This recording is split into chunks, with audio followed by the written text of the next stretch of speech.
E aí, pessoal, quarta-feira, 11 de outubro de 2023, estamos de volta com mais uma live astrológica e hoje, para falar de um tema bem especial aí na astrologia, especialmente na astrologia tradicional, o uso das estrelas fixas na astrologia. Quem vem trocar uma ideia com a gente hoje é uma astróloga muito especial, que inclusive é formada em astronomia e vai contar pra gente um pouco mais como essas estrelas são usadas na astrologia, quais os critérios para a gente aplicar, como elas são observadas, há quanto tempo são observadas. Bom, a nossa convidada de hoje é a Ana Rodrigues e deixa eu já puxá-la aqui enquanto a gente vai recebendo aí a galera que tá chegando. Luci Varela 77, boa noite. Gatinho Léo 1988. Ana Rodrigues também já tá aqui. Deixa eu puxar a Ana.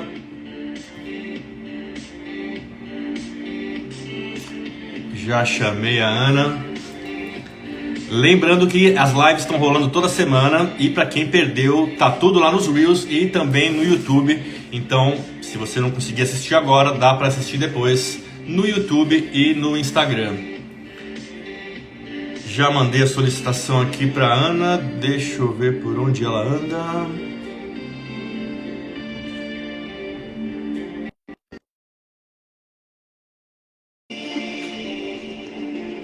Boa noite, Hipoteca Moderna, Cristina Brescia, Vitor, David. Aí, tô aí. Ana Boa noite aí Rodrigues. para vocês.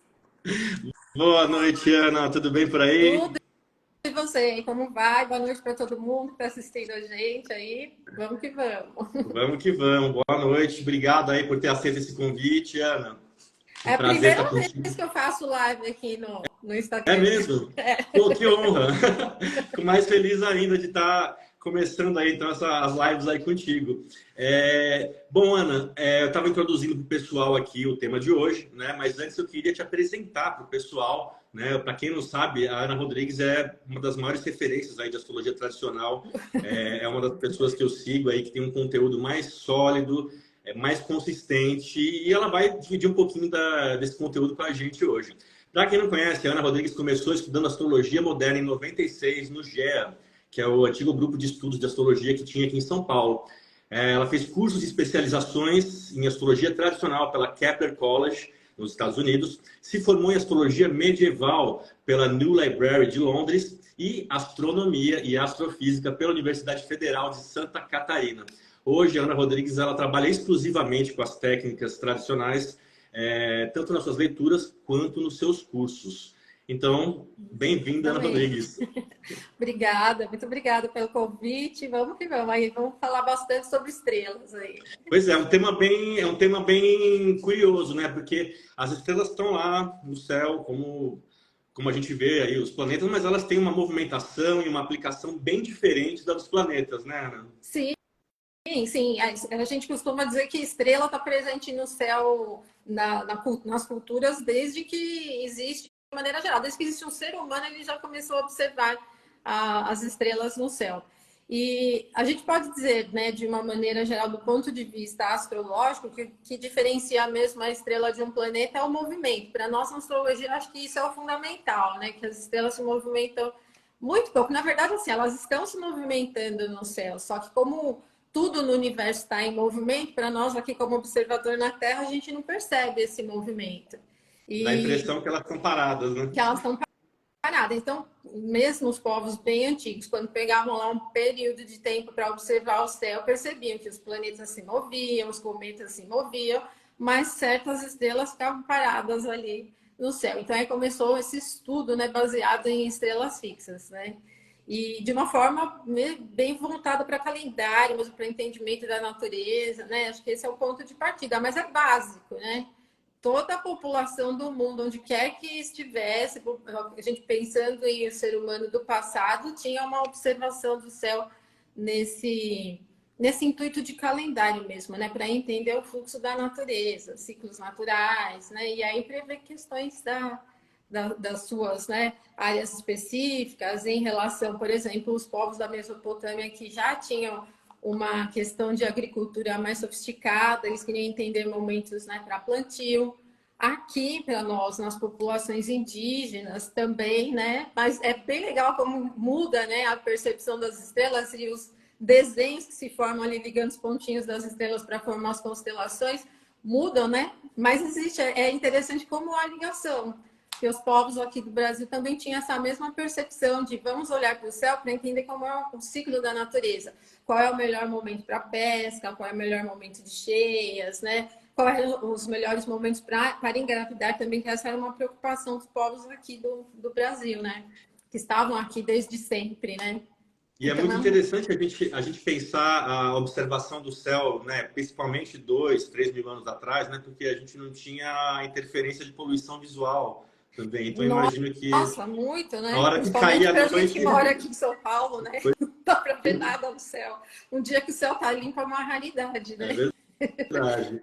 E Ana, já entrando no tema, no teu estudo, assim, quando que você, o que você, assim, quem que você, na verdade, marcaria, assim, como as primeiras pessoas que começam a notar as estrelas fixas, assim, né? Se a gente pudesse traçar uma timeline, assim, da presença das estrelas fixas, porque elas já estão antes, elas existem na observação astrológica antes do próprio sistema zodiacal, certo? Isso é importante a gente colocar, porque assim, a nossa metodologia de trabalho, quando a gente fala de estrela fixa na astrologia, todo mundo pensa em tal estrela está em tal grau do signo tal. Mas não existia um zodíaco lá no passado, né? A gente pode dizer assim que essa astrologia horoscópica que a gente usa hoje, independente de ser a astrologia ocidental, né, ou a indiana, usa uma carta astrológica. Ela foi sendo construída, né? Não nasceu do nada, assim. Então, ela foi sendo construída. E costuma-se dizer que ela foi construída em 3 estágios, né? Tem o primeiro, que é a referência da Mesopotâmia, com aquele documento, né, que na verdade eram várias tábuas de argila, né, e escrita cuneiforme, ali que é o Enuma no Enlil, que é ali onde a gente tem uma referência de observação do céu. E é legal porque dá para perceber que a astrologia, a gente pode colocar assim, né, daquele período, ela tinha ramos como tem a nossa astrologia hoje, né? Então tá tudo bem conectado. Então ela tinha um ramo que era mais mágico, que era por exemplo, uma espécie de astrologia eletiva para você escolher momentos para se conectar com os deuses, né? Que na verdade isso era feito por sacerdotes, não era o povo comum quem fazia esse tipo de trabalho, né, tal. E o outro ramo da astrologia da Babilônia era uma espécie de astrologia mundial, né, que a gente pode dizer, que é aí onde entra essa observação das estrelas. Então, não existia zodíaco. Aí, como eles faziam, então, para delinear, né, assim, entender onde as estrelas estavam. Então, a ideia daquele povo era entender o ciclo da natureza. Então, o que eles faziam? Pegavam um longo período e iam observando ao longo daquele período quando se repetiam certos padrões de céu, né? Quando certas estrelas apareciam no céu. E aí, com esses padrões, eles começaram a criar uma espécie de calendário. Então, ali na Mesopotâmia, no próprio Enuma, no Enlil, e tem um outro documento também daquela fase que chama Muapim, esse é específico de estrelas, que cai bem no nosso tema aqui. Esse foi um documento, né, em tábua de escrita cuneiforme, que trata de estrelas, posições da Lua, posições de eclipses, mas das estrelas, principalmente, para determinar quando elas entravam na fase da ascensão heliacal. Qual era o período do ano que a estrela começava a ser vista ali no finalzinho da madrugada, antes do Sol nascer. E aí eles faziam marcações não só do período específico de uma estrela, mas quando a gente tinha pares de estrelas, que isso é o que a gente chama de Parã, né, hoje na astrologia. Nasceu lá na Mesopotâmia, antes do zodíaco, né? Então, eles marcavam, eles tinham nesse documento, nesse Moapim, várias relações de quando uma estrela nascia e a outra se punha ao mesmo tempo, ou quando uma estrela nascia e a outra estava culminando, estava lá no ponto do céu ao mesmo tempo. Então, todo esse aparato foi sendo carregado, descendo, né, no tempo, até chegar lá na astrologia grega. Mas eu falei para você que a astrologia horoscópica começou, né, ela foi constituída em 3 fases. A primeira foi essa, da referência da Mesopotâmia, do Enuma no Enlil, do Moapim. A segunda, que aí já vem para o nosso lado, que é a divisão da eclíptica em 12 partes. Que aí a gente faz uma representação das constelações do zodíaco, né, signos tropicais são uma representação das constelações do zodíaco. E a partir desse momento, então, que a gente começa a ter uma referência de grau zodiacal, onde a estrela está e tal. E é legal a gente já começar a falar desde o comecinho que uma coisa é o Paran, o momento da ascensão da estrela junto com uma outra ou um planeta. Outra coisa é a posição do planeta na eclíptica, né? Que aí a gente chama de longitude celeste. São duas metodologias diferentes.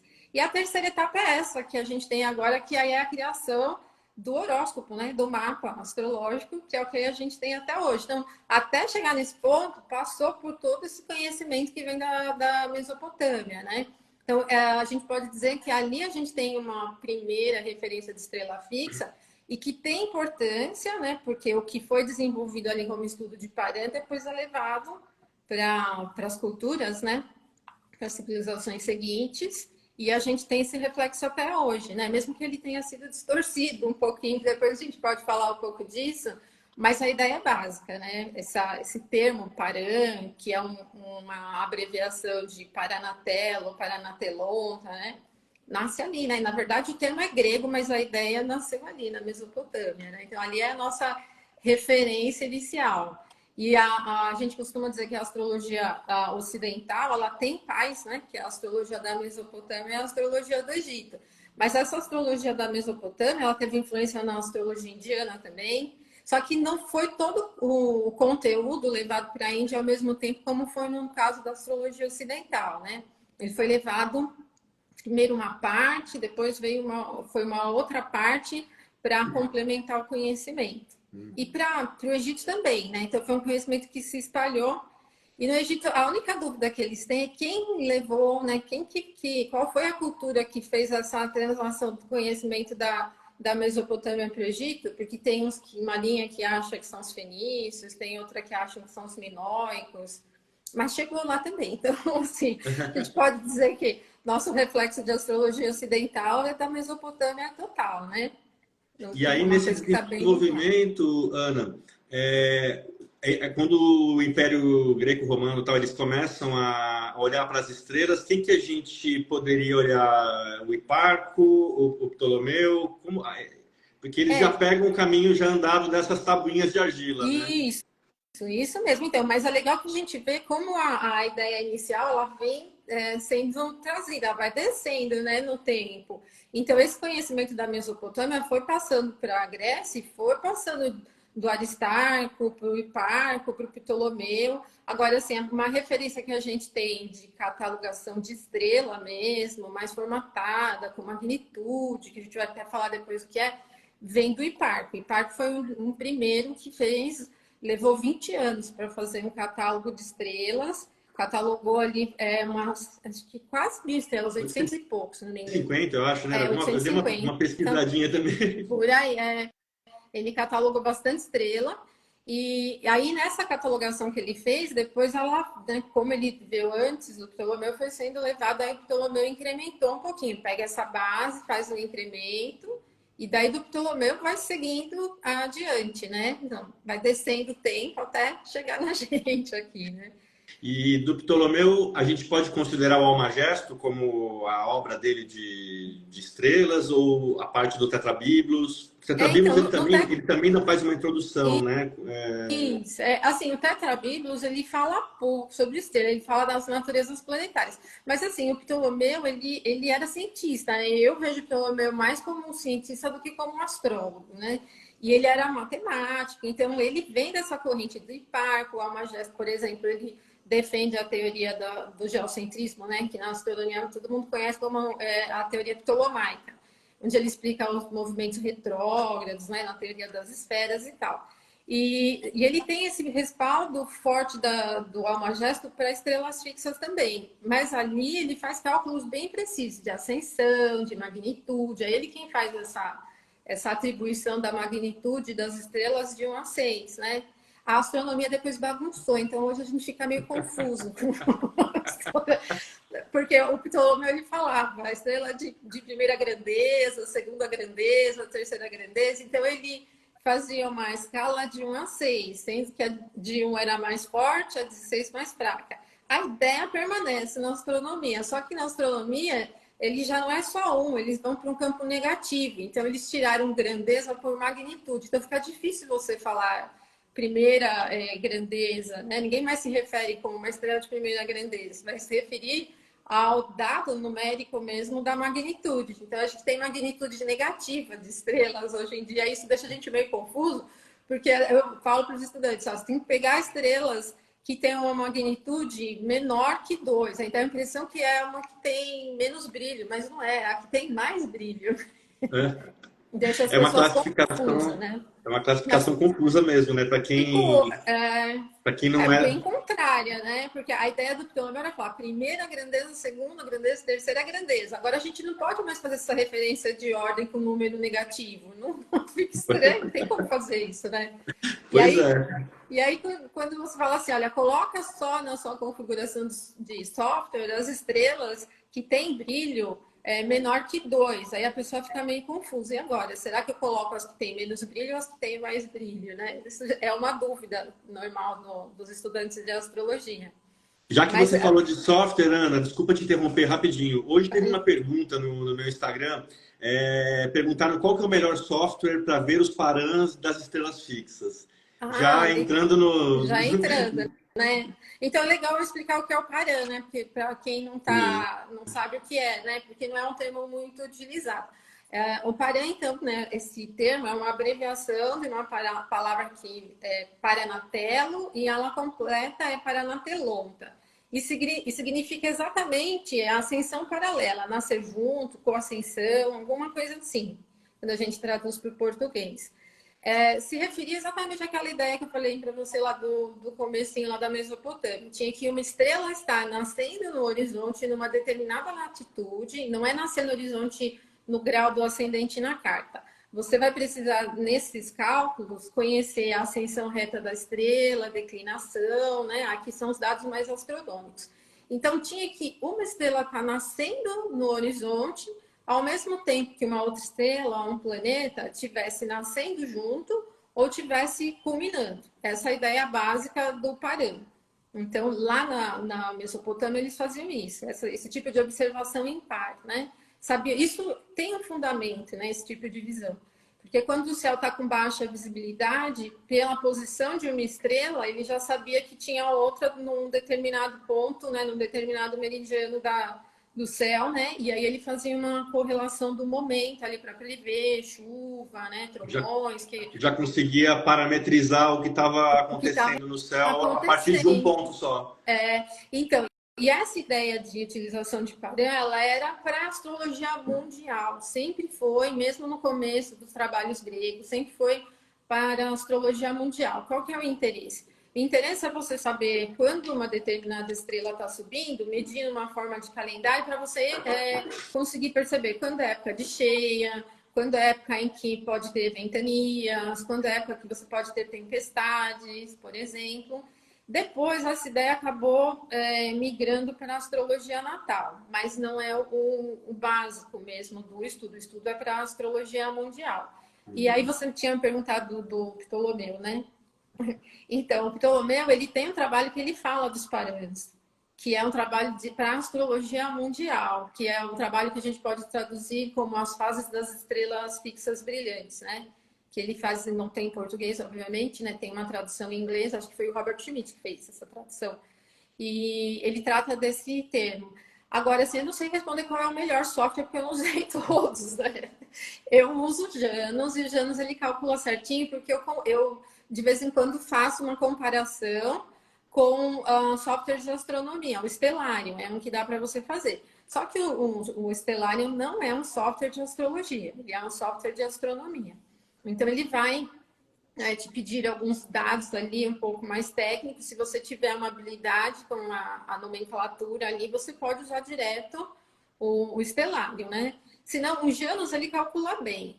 Eu já vi críticas em relação ao SolarFire. Falam que o SolarFire ele tem alguns erros ali nas questões das ascensões e o resultado não sai corretinho. Mas, para ser sincera, eu não uso o SolarFire já faz um tempinho, né? O Janus também lançou uma versão nova agora, a versão 6, que tem mais informações. E eu gosto de trabalhar com Janus porque a tabela de estrelas fixas, mesmo quando você vai trabalhar com a conjunção, né, na eclíptica, eu vou explicar depois para o pessoal o que é, para não deixar um nó na cabeça, ele traz uma informação bem completa sobre estrelas fixas, que mostra a natureza planetária, quando tem também, né, porque a diferença do tempo, né, entre a classificação que o Ptolomeu fez e o nosso tempo atual, ela ficou aberta, né? Então a gente tem muita estrela que foi descoberta que não tem essa classificação feita por Ptolomeu, né? Mas a gente pode fazer, tá? Bacana. E Ana, você começou a falar um... Perdão, Pode. desculpa. Não, eu ia falar sobre o software, então assim, eu não sei responder qual é o melhor porque eu não usei todos, né? Mas assim, eu sei que o Janus funciona. Ele calculou certinho, parando. Bacana. E Ana, deixa eu te perguntar, você falou um pouquinho da grandeza, da magnitude, vamos falar um pouquinho, né? Como que as estrelas fixas, elas são classificadas? Quem que começa essa classificação? Você sabe dizer para a gente mais ou menos como eles começam a organizar? Porque não é só a magnitude também, né? Elas têm uma natureza, elas têm outros componentes aí. Exato. Então, assim, primeiro, antes de eu te falar da magnitude, eu acho que uma coisa importante para a gente pensar em trabalhar com astrologia de estrelas fixas é diferenciar essas duas metodologias. Porque quando a gente vai buscar livros na Amazon, por exemplo, sobre estrelas fixas, vocês vão encontrar alguns que vão citar a ideia dos parâmetros. Então, é legal vocês saberem qual é a diferença, né? Entre o Paran e a conjunção na longitude, que é a conjunção no grau ali do zodíaco, para você conseguir entender qual é o melhor para o método que você está trabalhando, né? Paran, por exemplo, né? O Paran, ele leva em consideração a ascensão. Então, tem alguns momentos específicos da estrela, né? Que a gente pode considerar Paran. Um que a gente chama de ascensão heliacal, que é o tipo mais forte de Paran, é a ascensão heliacal. Eu posto de vez em quando aqui no meu perfil do Instagram alguns prints que eu faço do estelário, mostrando. Até postei, acho que foi na semana passada, lá de Mercúrio, né? Que tá nos raios do Sol, já está combusto, ele vai mudar de fase para vespertino, né? Então, depois que muda, quando ele está nascendo no horizonte, junto com o Sol, no caso do Mercúrio, ele vai ficar vespertino, mas se ele tivesse matutino, ele tivesse nascendo no horizonte junto com o Sol, ele ia estar exatamente na ascensão heliacal verdadeira, né? A gente não ia conseguir ver Mercúrio, porque ele estava nascendo no mesmo momento que o Sol, mas já é considerado uma ascensão heliacal.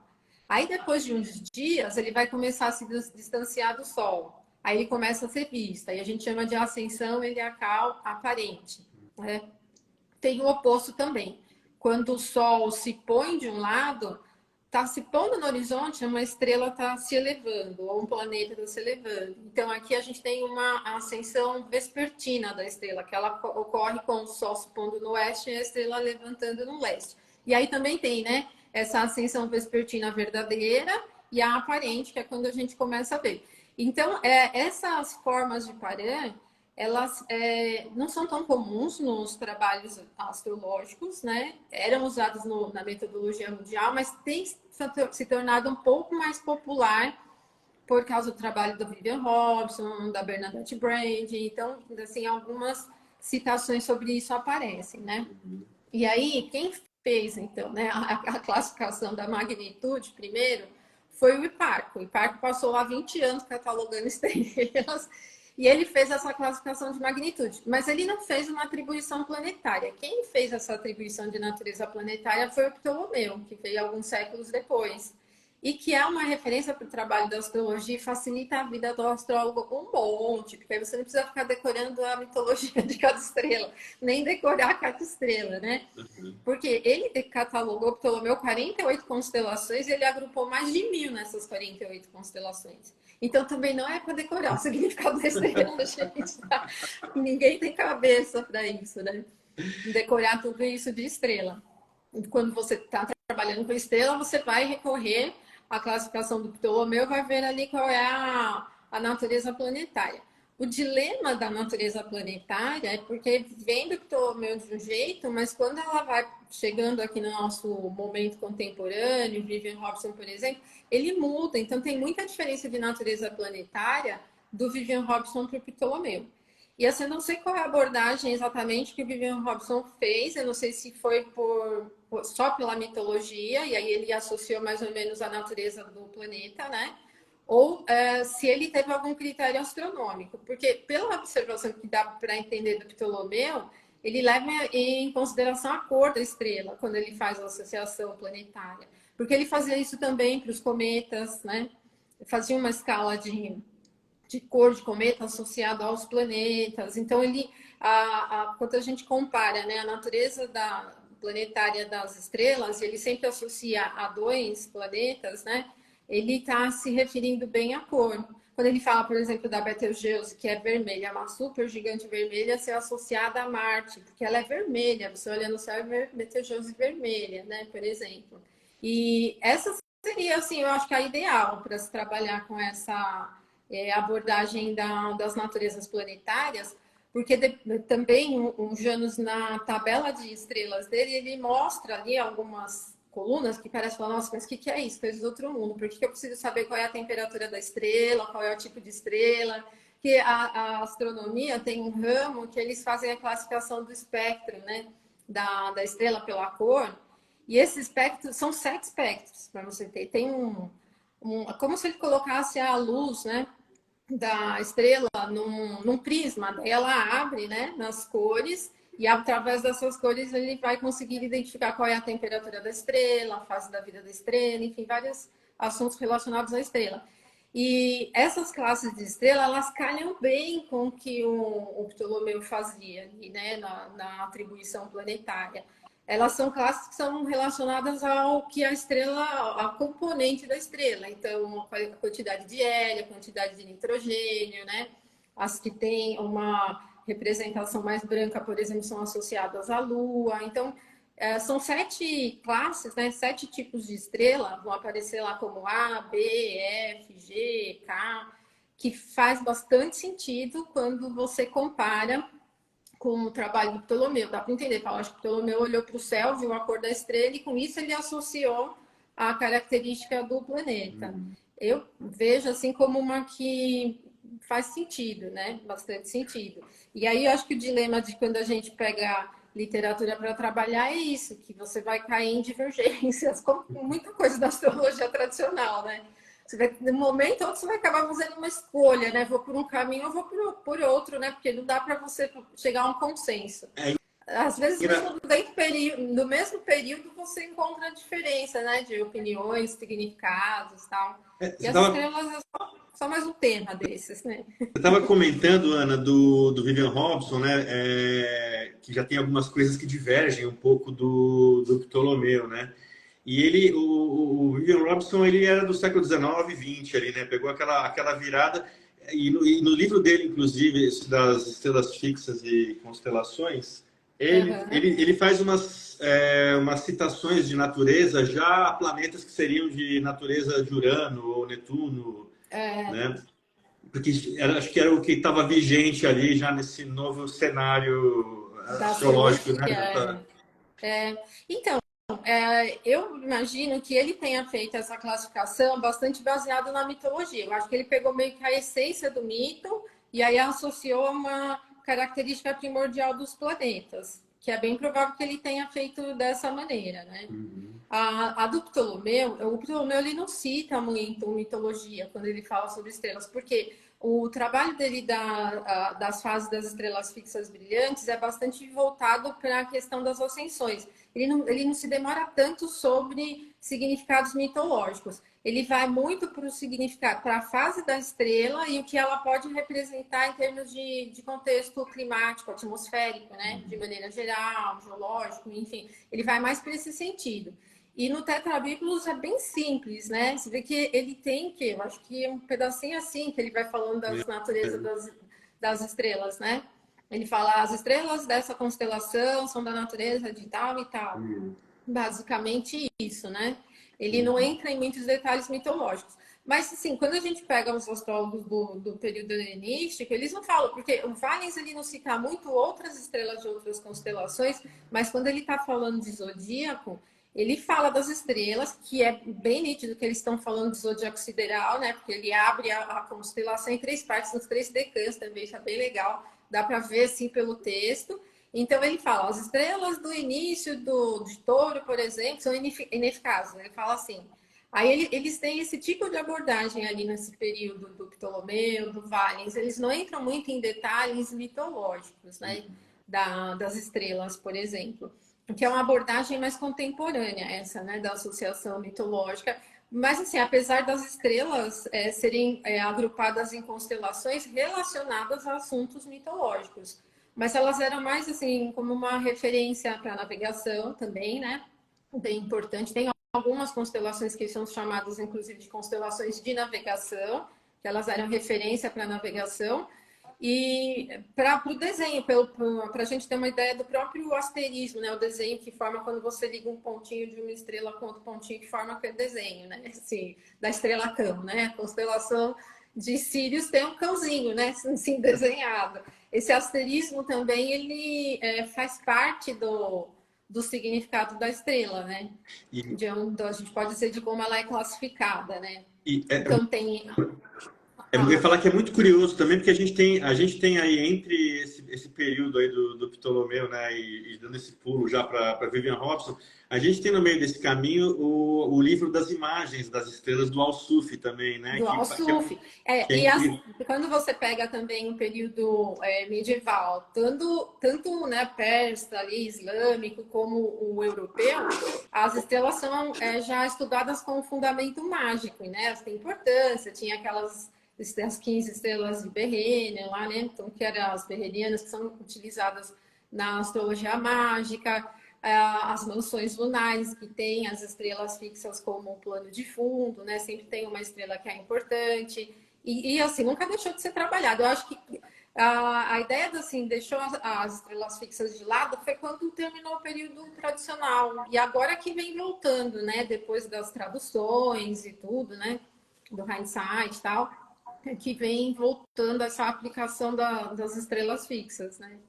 e como que elas devem ser interpretadas no mapa, Ana? A gente falou um pouquinho aí de como a gente classifica elas, né? Agora jogando as nossas amigas no mapa, assim, né? Como que a gente dá significado para elas na delineação, na interpretação?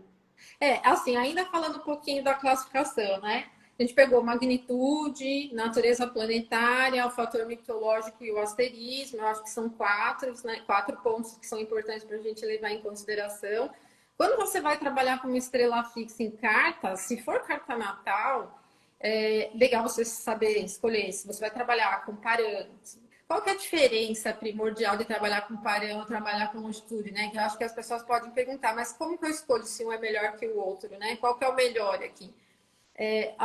As estrelas que a gente vai trabalhar na conjunção na eclíptica, que é o grau do zodíaco, elas vão ser em menor quantidade. Se você colocar por Paran, você vai abrir um leque assim gigante. Só que assim, o desafio de trabalhar com Paran é que os softwares eles estão configurados para o trabalho do Paran mais contemporâneo. Então eles não levam só em consideração um par de assim, né, uma estrela ascendendo e um planeta se pondo, por exemplo. Eles vão levar em consideração um planeta lá no ponto de culminação, né, no zênite, e uma estrela se pondo, que anteriormente isso não era um parâmetro. Ou, por exemplo, uma estrela se pondo e um planeta lá no fundo do céu, por exemplo. Não era a ideia primordial de parâmetro. Mas, enfim, para um trabalho prático, eu acho que isso pode até funcionar. E aí você vai ter muito mais estrelas em participação na carta, né, com importância na carta, do que se você colocar na linha ali da eclíptica para ter conjunção de um planeta com uma estrela, né? Então, acho que o primeiro ponto, quando você vai trabalhar com estrela, é você definir, vou usar a metodologia de Paran ou eu vou usar conjunção na eclíptica. É muito mais fácil usar a conjunção na eclíptica porque todos os softwares de astrologia vão ter, né? Eu acho que até sites mesmo, né, de cálculo, astro.com, por exemplo, é bem mais fácil do que você pegar por Paran e não saber também se o cálculo do Paran está correto, né? Que eu acho que esse é um dilema de alguns softwares, né? Então é mais fácil você usar a conjunção. E aí eu aconselho você usar a conjunção com 1 grau só de orbe, não abrir, porque eu já vi alguns estudos que alguns astrólogos pegam assim, quando a estrela ela é de primeira magnitude, de primeira grandeza, eles Usa abrem pet até 5 mail. graus, assim, já vi 5 graus e tal. Eu não uso, eu uso 1 grau só. Eu acho que a estrela não se movimenta tal. Então, assim, esse é um ponto importante, a constituição do grau que você vai usar como um orbe, né, para trabalho de estrelas fixas. Outra é, não escolha todas as estrelas fixas que tem no software lá que apresenta. Porque o Janus, assim, ele te dá uma lista enorme, se você vai indicando ali qual que você quer que apareça. Só que nesse trabalho, ele não fala qual é a magnitude do lado da estrela, né? Então, ou você seleciona por magnitude, ou você seleciona por latitude, ele não mostra tudo ao mesmo tempo.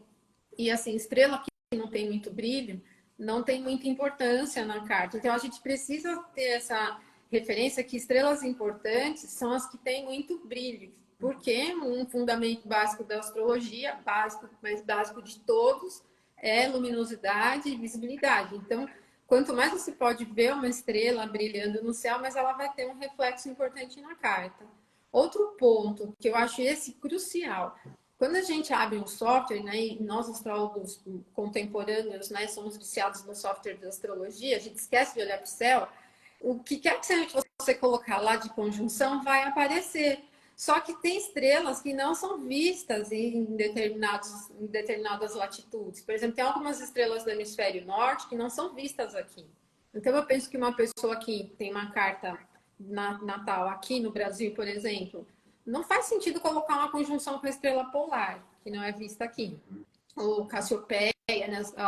As estrelas de Cassiopeia e tal, porque elas não são visíveis, né? E, por exemplo, o Cruzeiro do Sul também não é visível lá no hemisfério norte, numa latitude muito elevada. E o software mostra, é o mesmo dilema do eclipse, né? Se você abrir o software para a data do eclipse, no momento da conjunção Sol e Lua, conjunto ao nodo, o software vai mostrar que tem ali, né, um eclipse. Mas, de repente, naquela região o eclipse não é visível. Então, o dilema do software é esse. Eu acho que uma coisa importante, então, é você saber escolher estrelas que tenham uma magnitude bem considerável, né, que sejam bem visíveis. Escolher estrelas que são visíveis na sua região, né, na região para a qual você está abrindo a carta. E usar o orbe de 1 grau, né, nesse sentido.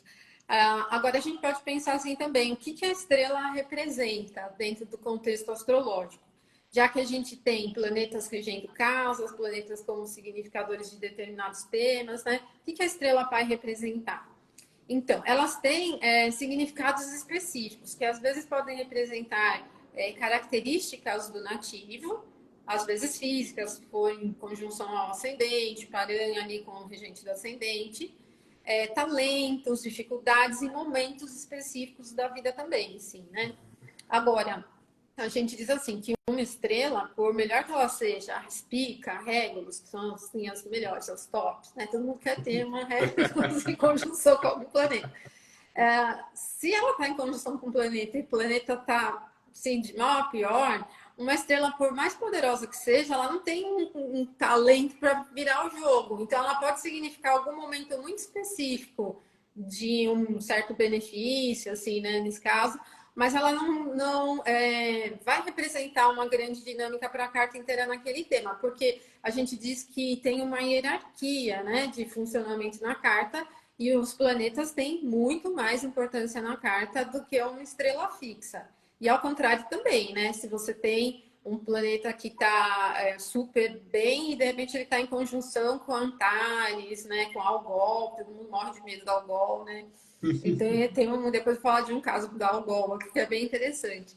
E assim, a Algol não vai criar um pandemônio na vida do nativo se um planeta estiver em boas condições.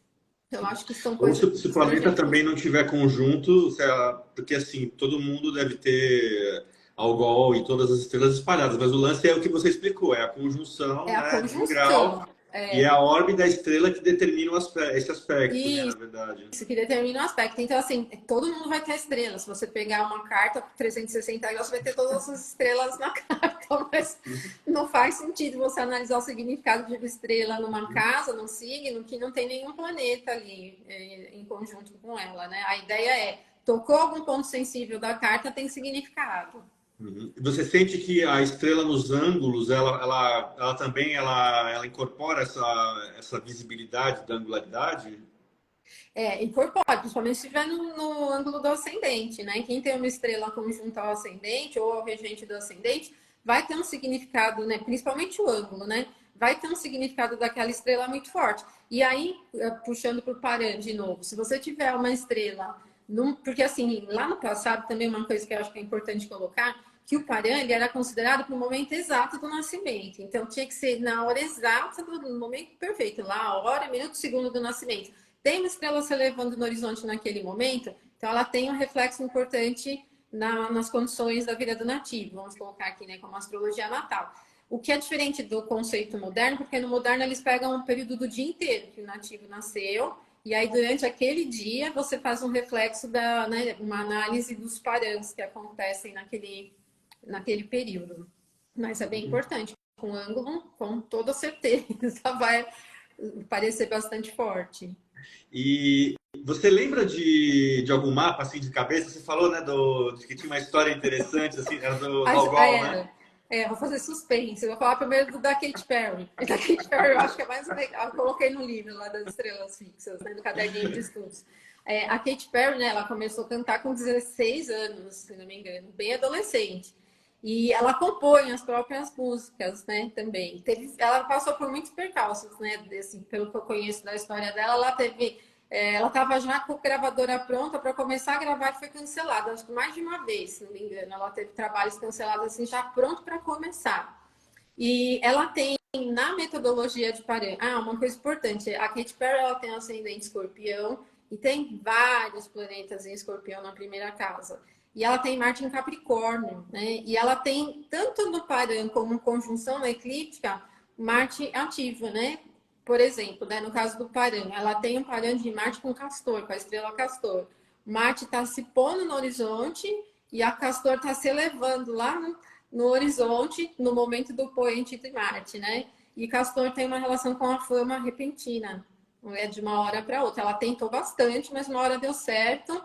E assim, pelo que eu vi, quando ela assinou um contrato com essa última gravadora, ela tinha já, acho que feito mais de 60 composições. Muito, assim, trabalho bem exaustivo, né? Ela reformulou todo o trabalho dela tal, e aí deu certo, ela subiu e daí tá onde tá hoje, né? Castor tem uma ligação direta com Fama. E por conjunção na eclíptica, Marte em conjunção com a Vega. Eu até postei hoje no meu perfil do Instagram aqui, né? Que eu peguei a Vega aqui na foto do celular. Vega, né? Que é a estrela da constelação de Lira, tem o significado direto de artes, né? E principalmente de poesia, que eu acho que faz bastante sentido para ela nessa parte da composição, né? Então, ela é bem artística mesmo, a Vega, né? Tem uma relação direta com poesia, com música. Então, calhou ali bem direitinho no mapa da Katy Perry, né? Agora, esse exemplo que eu ia falar para você é de uma aluna minha, né? Ela tem o ascendente conjunto com o Algol. E aí, uma vez em aula, eu estava explicando, né? Era um curso básico, a gente estava explicando, ela falou, nossa, ela falou, você nem imagina a história que eu tenho para te contar. Eu falei, então conta que tá todo mundo curioso. Aí ela falou assim que quando ela era adolescente, ela tinha seus 14 anos, começou a trabalhar muito cedo, ela trabalhava num restaurante, e era um restaurante que ele tinha dois níveis, assim. Então tinha o salão, onde ficavam as mesas, tudo, né? E tinha um salão inferior que é onde ficava a cozinha. E aí ela falou que para você descer os pratos e tudo, colocava numa espécie de elevadorzinho, assim, que tinha de carga. Colocava os pratos ali, descia, e o elevador fechava assim. Ela falou que ela estava arrumando os pratos e o elevador fechou no pescoço dela. Quase ela foi degolada. Ela falou que ela ficou internada dias, assim, meses. Ela falou que demorou. Ela falou que quase foi degolada. Que é o significado bruto da algol, né? A degola, né? Ela é morta degolada, né? É o Perseu que corta Que a cabeça corta dela? a cabeça da medusa, né? Então ela Caramba, assim, literal esse exemplo, né? Mas literal, então, mas a algol tem outros significados, né, que não são tão literais, né? Como, por exemplo, as estrelas que estão relacionadas à cegueira, né? Vários autores citam, né, essas estrelas ligadas à cegueira. Mas não necessariamente isso pode ser uma cegueira mesmo, né, da visão física. Isso pode ser uma dificuldade de percepção, né? Uma cegueira no outro sentido, né? Como no caso da algol também, a ideia do perder a cabeça nem sempre é uma degola, né? Pode ser uma coisa de perder a cabeça no sentido de um excesso de nervosismo. Porque as estrelas da constelação de Perseu, elas são relacionadas a essa coisa selvagem mesmo, né? Todas as estrelas têm essa característica mais selvagem. E a algol, né, acho que é a mais temida de todo mundo. Só que a algol, ela não tem uma magnitude muito... Ela não é muito brilhante no céu. A gente quase não vê. Ela é bem pálida mesmo. Ela é bem fraquinha. Não é uma das mais fortes. Imagina se fosse, né? Ana, agora uma curiosidade aqui, né? A gente tem as naturezas das estrelas, por exemplo, uma estrela de natureza Marte e Saturno, né? A gente tem que levar em consideração também a condição de Marte e Saturno na carta que a gente está analisando, correto? Faz sentido, assim, você vai pegar o significado literal, porque, assim, como eu falei, eu acho que meu pensamento, né, de como o Ptolomeu fez essa classificação é do visual mesmo da cor que a estrela emite ali pelo brilho, né? Que é o básico, né? Então, assim, Marte e Saturno são maléficos. Então, a condição de malefício, ela já vai estar intrínseca àquela estrela. Todas as estrelas de natureza de Marte e Saturno são estrelas de tema bem difícil, polar. O Hitler, que tem uma conjunção de Marte com a polar, com a estrela polar. E a polar é uma estrela que tem representação de destruição de nações, para você ter uma ideia. Então, elas, assim, já por esse significado básico, já dá para você saber. Assim, é uma alternativa você olhar a condição de um planeta na carta, mas eu penso que como a classificação ela é feita sem a condição, pelo significado puro, eu acho que a ideia é essa mesmo. Marte e Saturno tem um perfil maléfico, as de Júpiter um perfil benéfico, mas nesse... Eu estava pensando pelo seguinte, né? Se a pessoa, por exemplo, sei lá, ela tem um Marte em conjunção com Saturno em Câncer, né? Que é os dois ali debilitados e tal, e aí ele tem por acaso uma estrela que tem a natureza Marte e Saturno, né? Será que isso não potencializa o malefício dessa estrela? Assim, é um complemento de interpretação, sim. Né? Acho que é possível sim você levar em consideração. Se for uma estrela que tem um potencial já de Marte e Saturno, que já é pesado, e na carta Marte e Saturno estão bem debilitados, eu acho que faz um tanto de sentido assim, pensar que isso acrescenta prejuízo, assim, né? Como também no caso oposto, né? De repente tem uma estrela lá da natureza de Júpiter e aí tem Júpiter muito bem colocado e aí acaba facilitando a vida, né, do nativo. Pois é, porque ainda tem isso, né? Eu acho que a estrela ela tem uma capacidade de dar uma temperada na performance desse planeta, né? Pro bem ou pro mal, né? Dependendo aí da estrela. Pro bem ou pro mal. É igual a carta do eclipse do dia 14 tem a espica ali do lado, só que tem o nó do sul, o eclipse é conjunto com o nó do sul, coitado, esmagou a espica lá no... A espica, coitada, minou, né? Minou todo o potencial, que é a melhor estrela, a espica, né? A espica e Régulo são as melhores, né? Então, assim, acabou com a espica, coitadinha, ali do lado do nó do sul. Ana, tem uma pergunta aqui da Melissa Sigolo. Ana, Melissa. os signos fazem barreira em conjunções entre estrelas e astros? Por exemplo, um planeta aos 29 de um signo faz conjunção com uma estrela a 0 do próximo signo? Assim, a ideia de planeta, de signo, né, por exemplo, é uma convenção que a gente tem de divisão do céu, né? Quando a gente fala de conjunção de planetas, não existe. Então, a ideia para a estrela seguiria a mesma lógica, né? Não fazer a conjunção. Por exemplo, você diz, tem lá Régulos, e aí tem uma estrela no finalzinho, né? Ainda de Leão, Régulo já está em Virgem, né? Se isso pegaria uma conjunção. Eu não considero pela barreira do zodíaco mesmo, né? Do signo, que é uma convenção.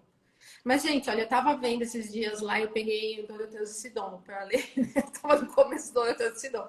Aí, olha que o Doroteus de Sidon fala assim, bem no comecinho, que um planeta, se tiver até 15 graus do ascendente, mesmo que ele esteja em outro signo, ele vai ter importância no ascendente. E aí a gente fica se matando. Não, conjunção, né? Que é a ideia que vem depois, né? Vai tudo amadurecendo, né? Tudo é um amadurecimento de ideias, né? ele considerava 15 para todos os planetas?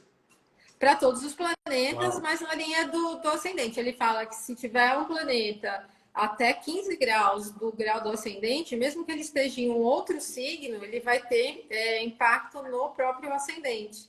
E aí, né, naturalmente, nós não consideraríamos, porque está no outro signo, né? Não tem né, quebra toda a regra da conjunção da astrologia tradicional, né? Que só a combustão que aceita isso, né? E, Ana, você falou, a gente estava pegando carona, na verdade, na pergunta da Melissa. Você considera aspecto em signo, aqueles aspectos dissociados? Não, não Não, também considero. não. Não É enquete. considero. Eu sigo assim, as regrinhas, né? Eu não... Apesar Ó, que, tem uma outra pergunta. assim, como eu falei, eu disse, a ideia vai amadurecendo. Conforme você vai caminhando nas fases da astrologia, o formato ele vai se assim, consolidando ou vai mudando, mas a ideia do aspecto é básica, não existe. Isso é unânime, nenhum astrólogo considera aspecto dissocial, Bacana. tradicional. Vale lembrar. É. Ana, tem uma pergunta aqui da Karine Colpo. Consideramos numa análise de carta natal de uma estrela com a Sun, por exemplo, Regulus conjunta a Sun, ou só é válido para os planetas? Não, no caso da Sun é válido porque a Sun foi ou a lua nova ou a lua cheia, né? Então teve ali um trânsito ou do Sol ou da Lua ali, né? No ponto onde a Sun ocorreu. Então considera, sim. Ó, e a Melissa perguntou aqui, e conjunção com cúspide de casa, sucedentes e cadentes? Eu Conta? não considero nem planeta em conjunção com a cúspide das estrelas. Mas ó, isso assim, tem astrólogos tradicionais, só vai depender, acho que muito também do astrólogo, né? Eu não considero conjunção com cúspide, gente, só ângulo mesmo, né? Sempre. Estrela eu nem considero. Até porque, assim, a cúspide ela é ocasionada pela própria divisão a partir dos quadrantes. E se você usar signos inteiros, morreu a cúspide, então não vai considerar, né? Não tem como você considerar uma conjunção, então não consideraria. Às vezes até trocando o sistema de casa também já muda a posição, né? Independente do signo inteiro, você usando outros também, alcabites, Já classes, vai enfim. mudar bastante, Principalmente se trocar de signo inteiro para quadrante, né? Alguns mapas mudam consideravelmente. O meu muda bastante, muito, muito. Pois é, dá Coloca tudo uma... da 10 para 11, se fizer por signos inteiros. Ô, Ana, e me conta um pouquinho agora, você lançou um tempo atrás um caderno de estudos sobre estrelas fixas, né? Vamos falar um pouquinho do seu trabalho também, porque além de astróloga, como eu falei no começo, gente, a Ana também é formada em astronomia e ela junta esses conhecimentos de um jeito tão bacana que ela lançou recentemente um caderno de estudos sobre as estrelas fixas. Pode contar um pouquinho para a gente, Ana? Sim. Então, o caderno de estudos foi assim, eu tinha uma intenção de fazer um livro, na verdade. Mas aí eu pensei, né, com o tempo que eu tenho, o livro demoraria muito, tá nos planos ainda. Então eu pensei, vou trabalhar com um caderno de estudos, que é uma visão mais prática das estrelas fixas, pegando essa abordagem de Paran e de conjunção na eclíptica. E aí a gente passa na visão de todas as constelações classificadas pelo Ptolomeu. E no final ele tem exercícios lá, tem umas brincadeiras, tem a parte prática que eu faço, né, a análise para o leitor entender. E depois tem o trabalho prático, né? Que é no mesmo modelo que eu fiz dos lotes herméticos. E aí, então, tem algumas sugestões que eu coloco lá, mapa do Johnny Depp, por exemplo, para fazer uma análise por Paran e por né, conjunção eclíptica. E outros mapas também. Às vezes tem só aquele que é para você completar a frase. São exercícios bem simples, mas para ajudar a manter o conceito, né, fixo na mente. É um material e aí, único, né? eu acho que sim, assim, é porque a ideia não é um livro, assim, porque assim, de onde surgiu a ideia, né? Uma vez eu estudei radiestesia e radiônica, e o Antônio Rodrigues, não sei se vocês vão conhecer, que ele é um forte aí da radiestesia, ele fazia os cadernos de radiestesia. Aí eu falei, nossa, isso daí fica muito legal colocar em astrologia, vou fazer um de astrologia. Aí eu comecei todo o tema das estrelas fixas. Aí a minha ideia também, depois é com o tempo, trazer mais outros temas, né? Não, muito boa ideia, Ana, porque assim, a gente não tem muita literatura, né, brasileira, vamos dizer assim, Não. de astrologia tradicional e falando de livro de exercícios ainda, né? Acho que menos É ainda, uma né? carência, né, do astrólogo. E eu acho até que assim, essa falta de recursos que a gente tem no Brasil para estudar astrologia tradicional deixa a astrologia tradicional um pouco elitizada, assim, né? Fica aquela coisa de só alguns têm acesso. Ou tem acesso porque pode comprar e também porque sabe inglês, né? Quem não souber pode ter muita dificuldade de estudar, vai ter pouco Sim, material. Então, sim. acho que torna um pouquinho elitizado, né? Então, a ideia também é trabalhar um pouquinho nesse lado de traduções, tudo, né? E Ana, quem quiser comprar o caderno de estudos de As Estrelas, ele ainda tem, ainda está disponível? Está Como que disponível, funciona? é só acessar o meu site lá, astrologiaclássica.com.br.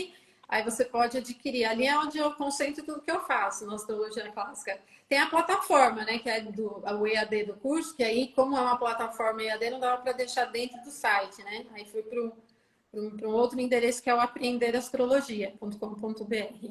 E que cursos que você está dando agora, Ana, para quem quer aprender astrologia contigo, quem quer aprender astrologia com esse olhar voltado para a tradição? Da tradição, né? Só tem tradicional, né? Então, os cursos eles são em videoaulas, então eles estão lá todos para aquisição, né? Não são cursos que eu faço ao vivo. Tem de astrologia natal, eu dividi em parte um, parte 2, porque tem muito conteúdo de astrologia natal. Então, um pega a parte toda da interpretação da carta natal e o 2 vem com as técnicas preditivas, cronocracia e tal. Tem de astrologia horária, de astrologia mundial, que eu lancei faz pouco tempo. E aí tem alguns que são complementares de astrologia natal. Tem de astrologia e saúde, astrologia, vocação, carreira e profissão. E tem um que é de mapa de criança, assim, para os pais. Quando você faz a leitura de um mapa do filho para o pai, assim, né? Que é diferente de quando você faz uma leitura para o próprio nativo, né? Sim. E também porque é uma criança, né? Tem certas coisas que você não vai abordar com o pai. Porque, na verdade, o interesse do pai é mais entendimento de comportamento, habilidade, talento, dificuldades de saúde, coisas assim, né? E Uma leitura um pouco mais deve simples. render uma outra live excelente também. É um outro assunto incrível para a gente falar. Nossa, isso daí é muito legal, porque tem mapa de gêmeos, né? Mapa de gêmeos, como que você trabalha com mapa de gêmeos. Bem legal. Ó, tem mais duas. A Kati Kuel, Ana é a melhor professora. Etos, Astrologia, a melhor professora de Astrologia e Língua Portuguesa. Fãs. A, a Melissa perguntou aqui, Ana, quando sai a tradução do Valens? Assim, na verdade, eu já terminei a tradução. Eu estou trabalhando agora nos gráficos, né? Colocar os gráficos e as minhas observações, porque o Valens é uma astrologia à parte. Eu fico sempre assim fazendo uns exercícios de reflexão. Imagina se ao invés do Ptolomeu fosse o Valens que tivesse tido essa fama até hoje. Como que seria a astrologia? Porque a astrologia do Valens é peculiar.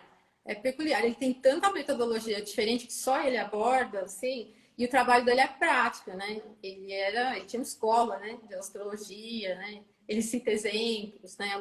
Uma comparação que sempre fazem, né? Em detrimento do Ptolomeu, é que o Tetrabiblos não tem exemplo nenhum, não tem nenhum gráfico, não tem nada, né?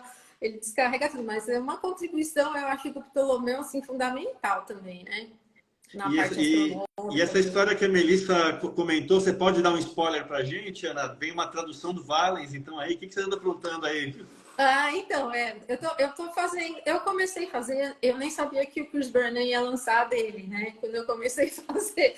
Aí eu falei, ele lança mas não tem problema, o meu é em português, eu vou colocar as minhas observações e os meus gráficos, né? Então eu tô fazendo, desde do ano passado, né? Eu já terminei. Na verdade, assim, se você buscar traduções do Vale, você vai achar, acho que deve ter algumas aí até em português, mas são traduções feitas com aplicativo, assim, precárias, assim, totalmente com significados distorcidos e tal. Aí eu já terminei, aí eu tô colocando toda a parte gráfica, né? Colocando os gráficos, as anotações, mas é bem provável que no primeiro trimestre do ano que vem, que aí eu lanço. Que Aí a minha maravilha! ideia é entrar um pouco nesse campo das traduções, porque eu sempre falo para os alunos, né? Eu falo, a gente reclama que não tem material em português, mas a gente tem que produzir, então. E eu sempre penso assim, que é legal a gente ter o reflexo dos clássicos, né? Buscar num clássico, porque a interpretação do astrólogo às vezes muda um pouquinho a visão quando você que tem trabalhos assim, excelentes, maravilhosos, que você pega aqui, são livros que tem um pouco de cada autor. Mas nada como você próprio ler o clássico. Uhum. Eu acho que é bem legal. É, e é importante a gente valorizar o trabalho dos astrólogos que estão traduzindo, astrólogos Nossa, brasileiros, né? gente, A Clélia Romano já traduziu, acho que o Machalá, né? A gente tem Machalá, um o Reception. Gerson Pelavski fazendo também várias traduções incríveis, né? A gente tem muita gente e a ideia é conversar também, trazer esse pessoal para cá, porque justamente são pessoas que têm uma carreira de astrólogo incrível e que, além de tudo, estão deixando contribuições aqui para o público astrológico brasileiro Isso, super relevantes, né? E para divulgar, porque assim, quem começa a estudar astrologia tradicional vai buscando livro no Google e às vezes não chega a esses materiais traduzidos que a gente tem, né? Da Sim. Clélia, do Gerson. Então eu acho que é legal colocar essa divulgação aí, é muito bom. Muito bom. Ó, vamos para a última rodadinha aqui de mensagens. Prosa astrológica. Em algum momento do curso, tem um momento com você para tirar as dúvidas? O tempo todo, nossa, eu tenho uma aluna, eu tenho um Goiás, ela fala, nossa, eu fico assim, estagnada com a sua rapidez assim, de responder. O tempo todo, eu fico com o WhatsApp aberto e os alunos estão o tempo inteiro tirando dúvida comigo. Eu tinha um momento que a gente fazia uma live, né, para fazer uma espécie de plantão. Só que as minhas disponibilidades de horário, elas eram à tarde. E aí sempre entravam os mesmos alunos e outros alunos não conseguiam entrar. Então, eu acabei deixando um pouquinho de lado para não prejudicar quem não estava assistindo, né? Conseguindo participar. Mas, assim, o WhatsApp é o tempo todo. Estou lá o tempo todo. Maravilha. Ó, a Ethos Astrologiana, alguns autores falam dos aspectos das estrelas fixas, mas na clássica não consideramos. Isso, é. Alguns astrólogos colocam mesmo. De todo tipo de aspectos maiores todos, mas eu considero mais a conjunção, pelo fato da estrela se mover. Um grau, na verdade, é a precessão do equinócio, né? Não é nem o movimento da estrela. Então, eu prefiro trabalhar com conjunção, mas você vai encontrar, assim, astrólogos que vão falar, usa o aspecto também, né? Isso eu acho que Certo. é uma preferência de cada astrólogo mesmo, né? A Lau Kalaif, ótima professora mesmo. Apoteca Moderna, Camila. Eu amo o Valens, já estou na fila para essa tradução. Ethos Eu Astrologia. também, adoro Valles.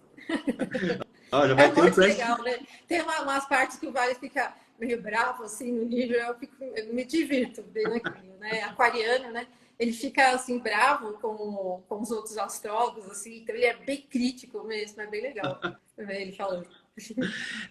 A Ethos Astrologia. As estrelas fixas têm poder nas revoluções solares se na carta radical o nativo não tiver? Vai ter muito menos, né? Porque a promessa principal da vida está na carta natal, sempre, sempre. Inclusive, quando você vai trabalhar com Revolução Solar, você tem que ter a carta natal aberta e são significadores sempre natais que têm mais relevância na Revolução Solar, né?